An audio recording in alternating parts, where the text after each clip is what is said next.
Aujourd'hui, dans le cadre des enquêtes paranormales que je vous propose sur mon blog, je vais aller à la rencontre d'une médium, une vraie.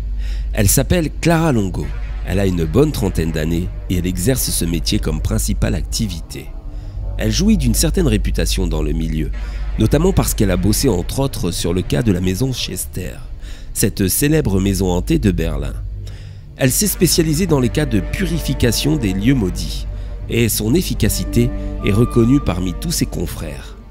Je suis donc, à vrai dire, impatient de vous proposer cette interview audio sur mon blog. C'est un véritable honneur pour moi. J'ai rendez-vous avec elle d'ici une bonne demi-heure.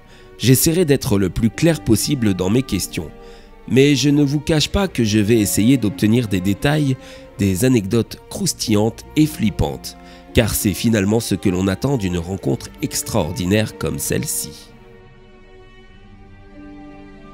Bien, l'entretien va pouvoir commencer, donc bonjour Clara. Dans un premier temps, pouvez-vous vous présenter en quelques mots? Bonjour Juliane, je m'appelle donc Clara Longo. J'ai 36 ans et je suis médium depuis 15 ans. J'ai à mon actif plus d'une centaine de cas traités, possessions, maisons hantées et autres purifications réussies. Votre travail est reconnu dans toute la profession, je crois que votre réputation a traversé les frontières. Vous me flattez, merci, c'est gentil. Ceci dit, il est vrai que je suis intervenue dans plusieurs pays. On peut dire que j'ai bien voyagé. Alors revenons-en au début. À quel âge vous êtes-vous rendu compte que vous aviez des dons hors du commun? À vrai dire, j'étais encore une jeune enfant. C'était un dimanche et nous mangions en famille avec les grands-parents, les oncles et tantes. Tout le monde était là. Sur la route du retour, j'ai demandé à mon père pourquoi papy André était si silencieux et pourquoi il était si blanc. Mon père est devenu tout pâle lorsque je lui ai posé cette question.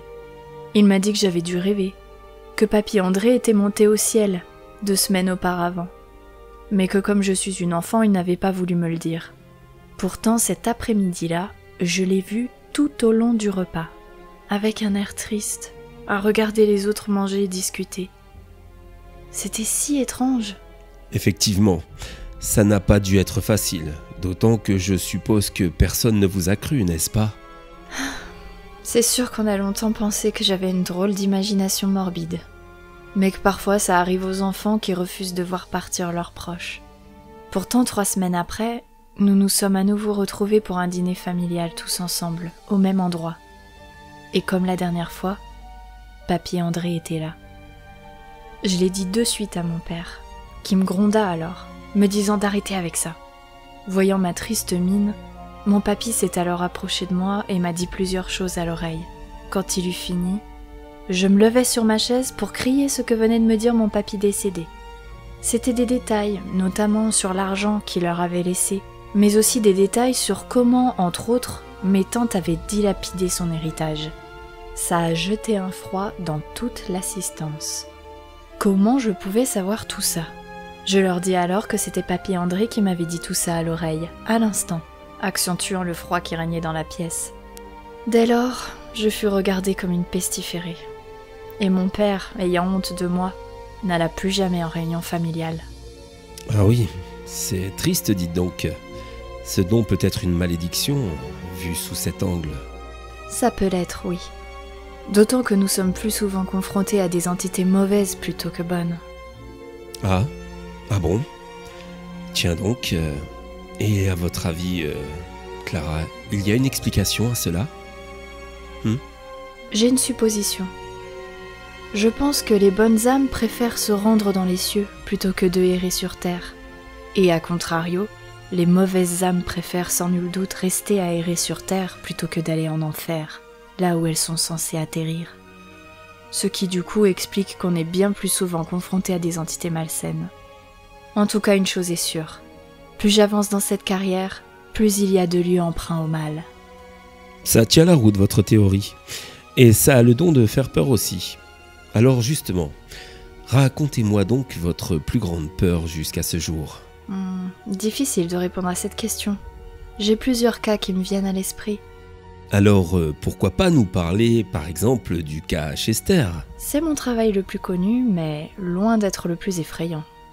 Les Chester habitaient une maison où, jadis pendant la guerre, Un général nazi entretenait dans les sous-sols de celle-ci une prison privée, remplie d'enfants juifs à qui il faisait subir des atrocités. Ce sont des dizaines de gosses qui sont morts dans des conditions épouvantables. Il était logique que cette maison était chargée en esprits vengeurs. Mon travail était de faire comprendre à ceux-ci que les Chester n'y étaient pour rien, qu'ils n'avaient rien à voir avec leurs tortionnaires. C'est une purification qui a pris plusieurs jours, mais j'y suis arrivée. Le cas Chester est plutôt l'une de mes plus tristes histoires, pas l'une des plus effrayantes. D'ailleurs, je n'en suis pas revenue seule. J'ai emmené avec moi l'âme de Yuri, un des enfants morts qui s'est attaché à moi. Attendez, vous voulez dire que nous ne sommes pas seuls dans cette pièce? C'est bien ça? Vous savez, vous commencez à me faire peur, là. Mais il ne faut pas, allons. Oui, ils sont plusieurs autour de nous. À vous écouter, vous observer. Je vais vous le prouver. Si vous voulez filmer, c'est le moment. Désignez un objet sur la table que vous voulez voir bouger. Ok. Attendez, je vais faire ça avec mon portable. Je voudrais voir bouger cet objet-là, celui-ci.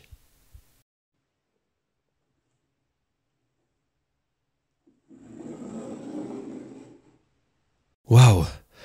Ah oui, c'est intriguant, pour ne pas dire angoissant. Je suis impressionné là. Bon, reprenons le cours de cette interview. Où en étions-nous déjà? Vous m'aviez demandé de vous raconter une de mes expériences les plus angoissantes. Je vais vous en raconter deux. La première est un poltergeist qui a fait vivre un vrai enfer à toute une famille du nord de la France. Les Durand ont emménagé en 2012 dans leur petite maison de banlieue de Lille et n'y sont restés que 6 mois, terrorisés par l'ancien propriétaire de la maison. Il faut que vous compreniez vraiment que quand un être a été mauvais toute sa vie, il le reste toute sa mort. Et Monsieur Olivero, l'ancien propriétaire, était un vrai pourri. Son âme a donné un des pires poltergeists. Il a harcelé cette pauvre famille, s'en prenant aux enfants, aux parents. Coups, meubles qui volaient, couteaux lancés, insultes, tout y passait. Un jour, le petit Alexis, âgé de 8 ans, s'est pris un coffre à jouets lancé par ce maudit poltergeist, fracturant ainsi son bassin. Ils étaient déjà partis quand ils m'ont demandé d'intervenir, mais ils espéraient tout de même pouvoir réintégrer leur maison. J'ai très vite compris que je n'arriverais pas à maîtriser ce poltergeist très agressif. Alors j'ai accepté de le recevoir en moi.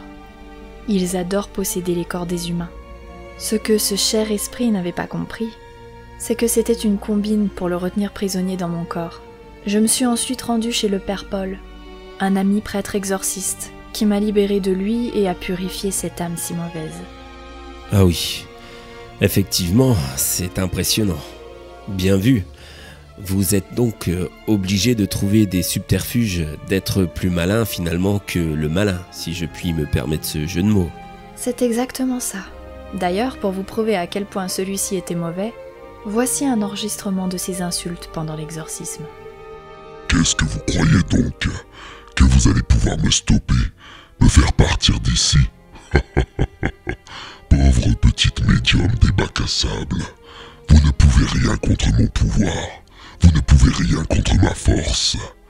J'ai élu domicile dans cette maison, et vous n'arriverez pas à m'en déloger, sombre conne que vous êtes. Waouh! J'avoue que ça fait vraiment flipper, c'est très impressionnant. Bon, vous m'avez parlé d'un deuxième cas. Oui, exact. Le deuxième cas est celui que je viens de terminer, et qui a changé ma vie pour toujours. Je me suis retrouvée confrontée à des esprits dévoreurs d'âmes, sans le savoir à vrai dire. Tout a commencé par un coup de fil de Monsieur Travis, qui vit à Paris. Il se plaignait d'entendre des bruits dans sa cave, des bruits qui semblaient provenir d'en dessous du sol. Je m'y suis rendue, et après avoir fouillé celle-ci, j'ai découvert une trappe, aidée bien sûr par mes sens extrasensoriels. Ni une ni deux, je suis descendue en passant par celle-ci, et j'ai atterri dans les catacombes de Paris.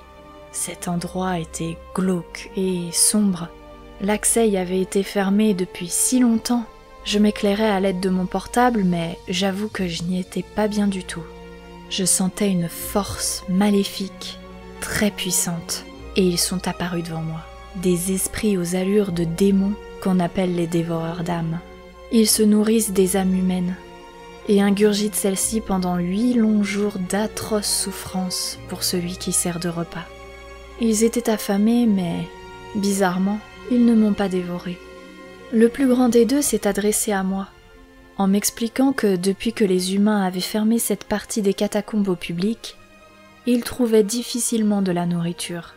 Puis, il me proposa de ne pas dévorer mon âme en échange d'un pacte. Ah oui, dites donc, c'est flippant. Et dites-moi, quel est ce pacte que vous avez fait avec eux? Le pacte scellé avec eux est simple.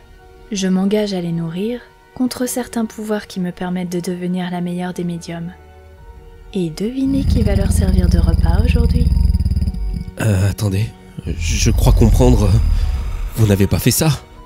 Non, Clara, vous n'avez pas fait ça, s'il vous plaît. Non! Allez mes nouveaux amis, régalez-vous. Le repas est servi. Non!